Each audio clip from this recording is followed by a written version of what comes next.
समाज के नौजवानों को चुनाव के मैदान में उतारा। 4 मत नहीं मिले तो हम उसका स्वागत करते हैं, और वो 400, 4000 और 40,000 कैसे बनेगा उसके लिए मेहनत करेंगे।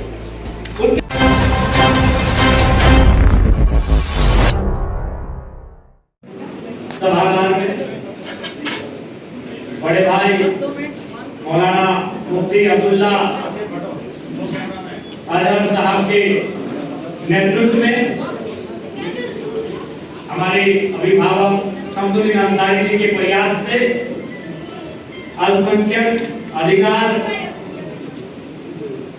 सम्मेलन में उपस्थित मंच में मंचासीन हमारे बीच हमारे सभी अभिभावकगण, अजय जी, जय जी, हमारी पार्टी के देवेंद्र जी, हमारी पार्टी की बड़ी बहन आयशा सिंह जी, मौसी भाई, फिरोज भाई, अयूब अली जी, हमारे वकील साहब समेत जितने भी हमारी माताएं बहनें, सभी को शुभार नमस्कार, आदाब। आज का ये कार्यक्रम मूल रूप से अल्पसंख्यक समाज के हितों पर चर्चा के लिए रखा गया है। निसंदेह अभी चर्चा में बातें आई कि भारत का संविधान आपके अधिकार की तो बात करता है। आपके अधिकार भारत के संविधान में निहित भी है। मनुष्यों की तो छोड़िए, पशु पक्षियों के अधिकार भारतीय संविधान में निहित है। भारतीय संविधान अनुच्छेद 48 तो स्पष्ट कहती है कि वन्य जीवों को संरक्षण करना है, उन्हें उनके हितों की रक्षा करनी है, उन्हें संरक्षण देना है। ठीक उसी प्रकार का अल्पसंख्यक समुदाय की बात करें तो भारतीय संविधान 30 कहती है कि वो अपने हितों की रक्षा के लिए अपने संस्कृति, अपने भाषा, अपनी परंपराओं को सुरक्षित रखने के लिए अपने स्तर से विद्यालयों का संचालन कर सकती है, जिनमें मदरसा आते हैं, कन्वेंट स्कूल आते हैं, खालसा विद्यालय आते हैं। तो संविधान तो आपको अधिकार देता है। लेकिन दूसरी बात आती है कि जन्म तो माता पिता देते हैं, माता पिता संतान का जन्म देते हैं, लेकिन जब तक रोता नहीं है वहां दूध नहीं पिलाते। जब तक बच्चा रोता नहीं है पिताजी उसके लिए सामान लेकर नहीं आते हैं। तो सवाल अधिकार आपका है। संवैधानिक रूप से इस देश में संविधान आपको आपके अधिकारों की रक्षा करता है। भैया झुक के ऐसे पार हो जा रहा है। जिनको आप चुनते हैं, जिनको आप नेतृत्व का अवसर देते हैं, जिनको सत्ता के शीर्ष पर लाकर बैठाते हैं, उनसे सवाल भी करना होगा, उनसे पूछना होगा। और आज ये कहने में कोई परहेज नहीं करना चाहिए कि लगातार अगर झारखंड मुक्ति मोर्चा की सरकार, उनके नेतृत्व में अगर महागठबंधन की सरकार बनी है तो अल्पसंख्यक समुदाय के मतों का एक बहुत बड़ा योगदान है। आप जब तक उनका महागठबंधन के साथ इस राज्य में वो नहीं थे तब तमाम सीटों पर 2-4 सीटें ही होंगी। जैसे हमारे हाजी साहब देवघर से, गिरडी से सरफराज साहब, ऐसे 2-4 नेता होंगे जो शायद झारखंड मुक्ति मोर्चा के बिना तले या उनके दल से चुनाव लड़ते थे, चुनाव एक सदस्य बनकर आते थे। लेकिन उसके बाद भी उनको उस प्रकार का मेजॉरिटी नहीं मिला था। लेकिन ये एकतरफा वोट कहीं ना कहीं सरकार को बनाने में कारगर साबित हुआ। ऐसे में लोकतांत्रिक व्यवस्था भी हमें यही कहती है कि जिस सरकार को आप चुनते हैं सवाल भी आपको उससे होना चाहिए, मांग उससे होनी चाहिए। दूसरी बात, हम लोग एक नए राजनीतिक दल को लेकर आए हैं। महज 1-1.5 साल हम लोग के राजनीतिक दल का सफर रहा है, लेकिन उसके बाद भी जब लोकसभा का चुनाव हुआ, विधानसभा का चुनाव हुआ, आपको महागठबंधन ने उस श्रेय और स्थान नहीं दिया जो हम लोग एक नई दल ने दिया। हमने सबसे ज्यादा झारखंड में 6 अल्पसंख्यक समाज, मुस्लिम समाज के नौजवानों को चुनाव के मैदान में उतारा। हमने धनबाद लोकसभा से मुस्लिम भाई को मैदान में उतारा। और इसके लिए हम आपसे कोई शिकायत भी नहीं करना चाहिए कि आपने मत नहीं दिया, क्योंकि आप 70 सालों से, पिछले 75 सालों से एक विचारधारा को वोट करते आए हैं। हमारी उपज नहीं है, हम एक नए पौधे बनकर आए हैं। इतना जल्दी आपका यकीन पाना, किसी का भी विश्वास पाना, हम उसके लिए आपकी शिकायत नहीं करते हैं। हम उसके लिए अपनी मेहनत को दुगना करेंगे कि बाकी का विश्वास जीता जा सके। सरकार के इलाज का उदाहरण ले लीजिए। उन्हें अपने बूथ से, जो अल्पसंख्यक समुदाय का बाहुल बूथ था, लगभग हजारों की संख्या में उनके वहां मत है, लेकिन उन्हें मात्र 10 से 15 मत मिले। तो इसलिए क्योंकि आपने इंडिया को, क्योंकि आपकी आइडियोलॉजी उनके साथ जुड़ी है, उसके लिए हम कोई मैंने ऐसी वैसी टिप्पणी नहीं करेंगे कि आपको ठेस पहुंचे, लेकिन ये चीज आपको तय करना चाहिए था कि भाई हम 15 से 18% ही है। अगर गिनती की बात करें अगर हम 60-70 लाख हैं और उस अनुपात में अगर वो दल आपको एक प्रतिनिधित्व तो नहीं दे पाता है, तो आपको विचार करना चाहिए, आपको विचार करना चाहिए। धनबाद लोकसभा जहां से हमने मुस्लिम प्रत्याशी को मैदान में उतारा था, हमें लगता है 4 लाख के आसपास मुसलमानों की आबादी है, लेकिन हमें लगता है कि 400 मत ठीक से उन्हें नहीं मिला। हमने तो प्रयास किया था कि भाई हमने अच्छा सोचा कि चलिए हम लोग नए दल आए हैं तो सबको लेकर चलेंगे, सबको प्रयास करेंगे कि उनकी आबादी के अनुसार ही उनको मौका दिया जाए। लेकिन कभी-कभी हम लोग भी जब एक आइडियोलॉजी लगातार उस एक आइडियोलॉजी आ जाती है सामने कि भाई वो हारे जीते, वो अच्छा करे बुरा करे, एक आइडियोलॉजी को वोट करते करेंगे तो उसमें हम लोग को भी दुविधा हो जाती है। लेकिन उसके बाद भी हम लोग की कोई शिकायत नहीं है।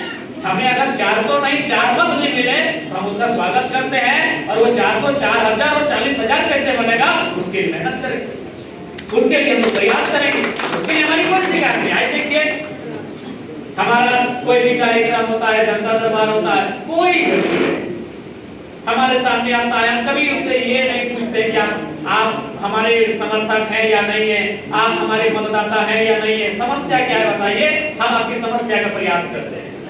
बाकी जब किसी विधायक से मिलिए, अगर उनको ये भनक लग गई कि आपके बूथ से, आपके क्षेत्र से या कि चुनाव में आप उनके खिलाफ गतिविधि कर रहे थे, तो साफ वो काम करने से मना करते हैं, साफ मना करते हैं। कई ऐसे उदाहरण मेरे साथियों ने आकर बताया कि हम लोग गए थे विधायक जी के पास, मतलब थोड़े से केची वाला लग गया, तो हमने पूछा था हमने के ये ना हो मते ना हो, लेकिन हमारे पास हमने कभी, क्योंकि हम लोग आज के लिए नहीं, हम लोग ऐसी राजनीति को सोच कर आए हैं कि भाई सबका भला हो। दूसरी बात ये तो हो गया हमने भागीदारी, लोकसभा में हमने मैदान में उतारा, विधानसभा में हमने 6 प्रत्याशियों को मैदान में उतारा, और ऐसा नहीं धनबाद बोकारो गिरिडीह जैसे क्षेत्रों में, ऐसा नहीं कि भाई किसी जहां हम लोग का प्रभाव क्षेत्र था, क्योंकि हम लोग का उदय हुआ धनबाद बोकारो से, जहां हमारे राजनीतिक दल का प्रभाव क्षेत्र था, हमने उस जिला से आपको मौका दिया। धनबाद लोकसभा, धनबाद और बोकारो के पार भैया, हमने वहां मौका देने का कार्य किया। इसलिए हम लोग नए राजनीति में आए हैं, हमारी सोच स्पष्ट है कि हर एक समाज उनके हितों की रक्षा हो, उनके मुद्दों पे बात हो, उनकी समस्याओं का समाधान हो, ये हमारा प्रयास रहेगा। और मैं तो विशेषकर अल्पसंख्यक समाज से आग्रह करना चाहूंगा, आपको कम से कम आपको स्वर्ण समाज से सीखना चाहिए। उन्होंने तो राजस्थान या कहीं एनडीए को चुनाव हरवाया, 10% ईडब्ल्यूएस लेकर आए, तो आप भी जिनको मत देते हैं उन्होंने जिसको मत दिया उसको सवाल किया, बढ़िया, मैं उनकी सराहना करूंगा भाई। उन्होंने उनका मत जाता है एनडीए ब्लॉक को, उन्होंने उनको राजस्थान या एक दो चुनाव में हरवाया, वो अपने लिए नया विकल्प लेकर आए।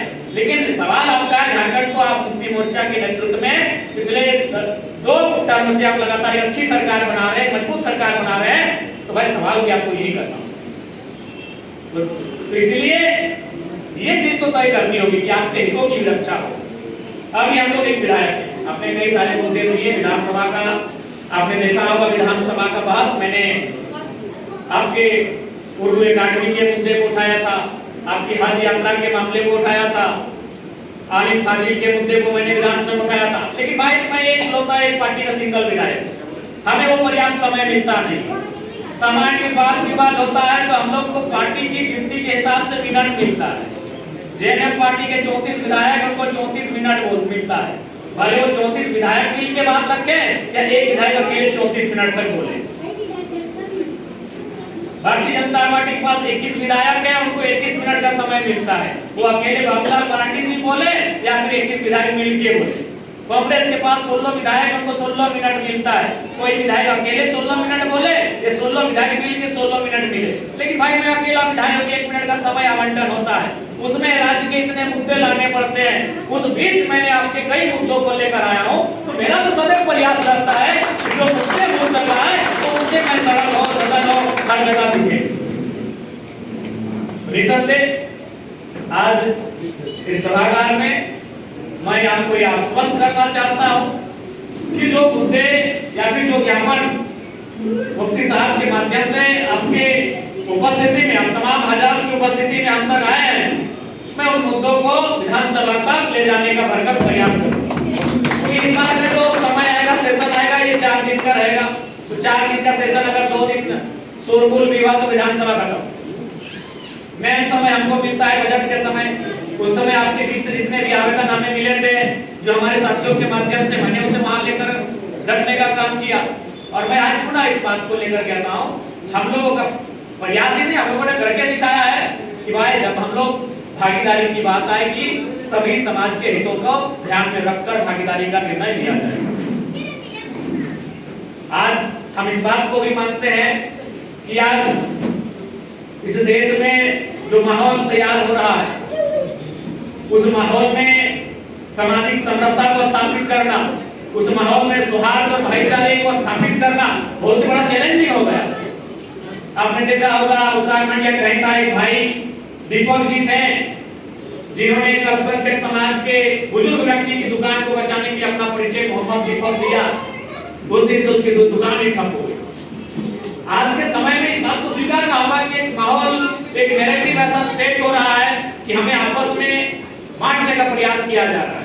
आज हमें आपस में एक दूसरे के विरोध खड़ा करने का प्रयास किया जा रहा है। लेकिन मेरा ये मानना है कि हिंदुस्तान की मिट्टी है, यहाँ नफरत की हार होती है, मोहब्बत की जीत होती है, और अंततः एक दिन हमारी जीत होगी, भाईचारे की जीत होगी, अमन और सौहार्द की जीत होगी।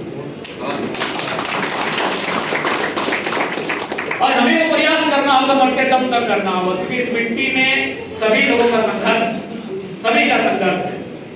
इस मिट्टी में अगर संघर्ष भगवान बिरसा मुंडा का है, इस मिट्टी में संघर्ष विनोद बिहारी माथुर, निर्मल माथुर, शिबू सोरेन और शेख भिखारी का, अगर लेकर तमाम सभी वर्ग, सभी समुदाय के महापुरुषों का इस मिट्टी में संघर्ष रहा है। ये मिट्टी संघर्ष के बाद इस राज्य का निर्माण हुआ है और उस संघर्ष में सभी का योगदान रहा है। इसलिए आज जिस तरीके के साथ हमारे पूर्वजों ने झारखंड अलग राज्य की लड़ाई को लड़ा था और एक नए झारखंड का निर्माण किया था, आज हमें ऐसा लगता है कि सभी के मुद्दों पर, चाहे वो मुद्दे आदिवासी हितों को लेकर हो, अनुसूचित जाति के हितों को लेकर हो, पिछड़ों के हितों को लेकर हो या अल्पसंख्यक के हितों को लेकर हो, हमें उन मुद्दों के साथ आपसी सामंजस्य स्थापित करते हुए उन पर चर्चा करनी चाहिए, उन पर कार्यक्रम करने चाहिए और जरूरत पड़े तो सरकार को हिलाने के लिए आंदोलन भी करना। हमारे सिख समाज के प्रोफेसर साहब बैठे थे। सिख समाज भी मुस्लिम समाज के साथ अल्पसंख्यक की सूची में आता है। आपने विधानसभा में देखा होगा 1984-85 में जो बोकारो में सबसे ज्यादा जो सिख समाज का नुकसान हुआ था वो बोकारो जिले में हुआ था। मैंने वो मामला भी विधानसभा में उठाया कि आप इनकी जो क्षतिपूर्ति हुई थी, चाहे मानवीय क्षति हो या उनके सामानों की क्षति हो, उस क्षतिपूर्ति की भरपाई की जाए। वैसा नहीं है। मुझे जो मामले हमारे सामने आते हैं और जो समय हमें आवंटित किया जाता है, प्रयास हमारा यही रहता है कि भाई सभी की आवाज, सभी समाज, सभी वर्गों की आवाज को इस विधानसभा के भीतर लाया जाए और बहुत ही कम समय में मैंने ये करने का प्रयास किया। और बिल्कुल आप जब हम इस झारखंड में रहते हैं, झारखंड में जीते हैं, तो आंदोलन से हमारा पुराना नाता है। आंदोलन की उपज ही हमारा राज्य है। और अभी मुहर्रम का त्योहार भी पार हुआ है। मैं आज उसकी शुभकामनाएं देता हूं और साथ ही साथ जो भी चर्चाएं हो रही थी लड़ने की, जब माहौल आपके खिलाफ हो, जब व्यवस्था आपके खिलाफ हो, जब सिस्टम आपके खिलाफ हो, तो मुहर्रम से ही हमें सीखना चाहिए कि जब पूरा सिस्टम आपके खिलाफ हो, पूरी आबो हवा आपके खिलाफ हो, तो मुहर्रम का करबला का मैदान जो 680 ईस्वी में घटित हुआ था, जहां हुसैन की तरफ से 572 सैनिक थे और यजीद की सेना में 4000 के बढ़ के 40000 में थे, 72 सैनिकों ने मुकाबला किया। इससे बुरे तो आप नहीं ना है अभी, क्या उससे बुरे हाल में है आप? मैं इस सभागार में उपस्थित अल्पसंख्यक विशेषकर मुस्लिम समाज से पूछना चाहता हूं, हुसैन साहब के पास मात्र 72 सैनिक थे, जिनमें 32 घुड़सवार और 40 पैदल चलने वाले, और उनकी विरोधी सेना के पास शुरुआती में 3 से 4,000 जो बढ़कर 20,000 से 30,000 हो गए थे, फिर भी उन्होंने मुकाबला किया था। उनसे बुरे हाल में आप नहीं है, उनसे बेहतर हाल में आप हैं। आपको बस ये तय करना होगा कि मुकाबला करना है, आपको मुकाबला करना है एक नकारात्मक सोच का, आप सबों को मुकाबला करना है एक नकारात्मक विचार का, एक नकारात्मक सब जो विचार फैल रहा है समाज में, उसका मुकाबला करना है। और निसंदेह उस मैदान के इतिहास को साक्षी मानकर हमें लगता है कि जीत आज सकारात्मक की होगी, जीत मतलब की। हमारा हम सबों का ये प्रयास होगा। इसलिए आज अल्पसंख्यक हितों के चर्चा के इस कार्यक्रम में जितने प्रतिनिधि भाग लिए हैं, अभी हमारे शांति देवेंद्र जी कह रहे थे कि भाई अगर आवश्यकता पड़े तो ये सभा का सरताज होता नहीं क्यों, मोराबादी तक गूंज जानी चाहिए। विधानसभा का सत्र सामने है, उस सत्र में सरकार तक गूंज जानी चाहिए। और आप लोग को मैं स्पष्ट कहना चाहूंगा, उस कार्यक्रम में हमारा संगठन आपके साथ खड़ा रहेगा। गूंज जानी चाहिए, निश्चित ही गूंज जानी चाहिए। काम होता ना कि बिना लड़े अधिकार मिलता ही नहीं, और बिना गूंज के सत्ता हिलता ही नहीं। आपकी गूंज जानी चाहिए, नहीं तो फिर वो तो जाने की भाई 29 लौट के आएगा, ये तो हमारे इंडिया ब्लॉक को मत करेंगे ही करेंगे। क्योंकि अगर आप मौन रहेंगे तो उनको लगेगा कि भाई ये तो हमारे समर्थक है ही, इन्हें मानने ना मानने की जरूरत है ही नहीं।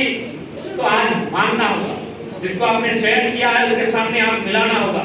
बिल्कुल आज बिल्कुल बात होनी चाहिए, जो आपके संवैधानिक अधिकार हैं, जो अल्पसंख्यक समाज के संवैधानिक अधिकार हैं, उनकी भाषा को लेकर, उनकी पढ़ाई लिखाई को लेकर, उनकी शिक्षा को लेकर, उनकी परंपराओं को लेकर, कि आप वो अपने स्तर से भी उसका संरक्षण कर सकते हैं। और सरकार को बिना किसी भेदभाव के उनको भी बाकी अनुदान जो आप देते हैं विद्यालयों को, उनको अनुदान देना होगा, अनुदान मिलता भी। लेकिन आज दुर्भाग्य की बात है, जिन लोगों ने सरकार को चुना आज उन्हीं लोगों के साथ वो दुर्व्यवहार कर रहे हैं। तो निसंदेह चाहे मॉब लिंचिंग का कानून हो या आलिम फाजिल की डिग्री को हमारे राज्य के बड़े विश्वविद्यालयों से मान्यता प्राप्त विश्वविद्यालय में पढ़ने की आवश्यकता हो, उनके द्वारा उनके कार्यक्रम तय करने की आवश्यकता हो, या उर्दू अकादमी की स्थापना की मसला हो, हम लोग अल्पसंख्यक हितों के साथ, चाहे वो मुसलमान समाज से हो, सिख पंथ से हो, ईसाई समाज से हो, जैन अथवा बौद्ध हो, जो जिनसे मिलकर अल्पसंख्यक समूह बनता है, उनके हितों के साथ हम लोग खड़े रहेंगे। बिल्कुल हमारा ये हम लोग नए राजनीतिक दल हैं, अभी हम लोग नए नए चलना सीख रहे हैं, लेकिन आज पूरे राज्य में हम लोगों ने चर्चा का विषय बनाया है।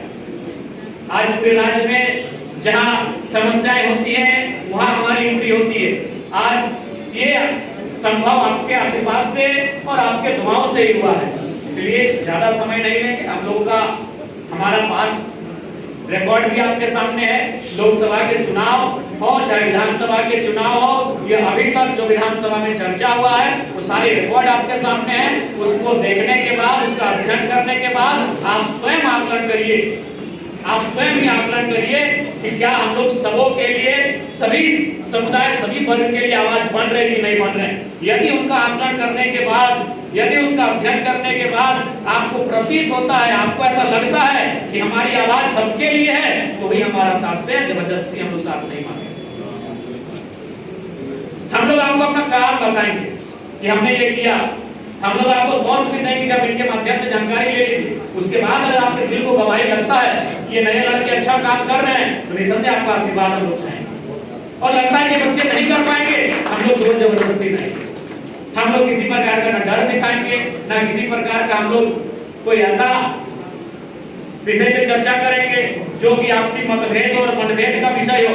हम लोग काम पे बात करेंगे, हम लोग मुद्दों की बात करेंगे, हम लोग समस्याओं के समाधान की बात करेंगे, हम लोग सभी के हितों की रक्षा की बात करेंगे, सभी के हितों के संरक्षण की बात करेंगे। और उन बातों में हम खड़े उतर पाते हैं कि नहीं, उन बातों में हम लोग एक्टिविटी कर पाते हैं कि नहीं, उन बातों पे हम लोग कार्यक्रम करते हैं कि नहीं, ये महत्वपूर्ण विषय होगा। उसके बाद आप स्वयं स्वतंत्र हैं, आपके पास एक स्वतंत्र मस्तिष्क है, आप उसके आधार पर यह अनुमान और आकलन करें कि हमें आशीर्वाद देना है अथवा नहीं देना है। लेकिन आज पूरा कहेंगे आशीर्वाद देना या ना देना तो भविष्य की बात है, लेकिन अधिकारों पे चर्चा, उनके अधिकारों पे बात करना, ये हमारा वर्तमान का विषय है और उससे हम लोग कभी पीछे नहीं।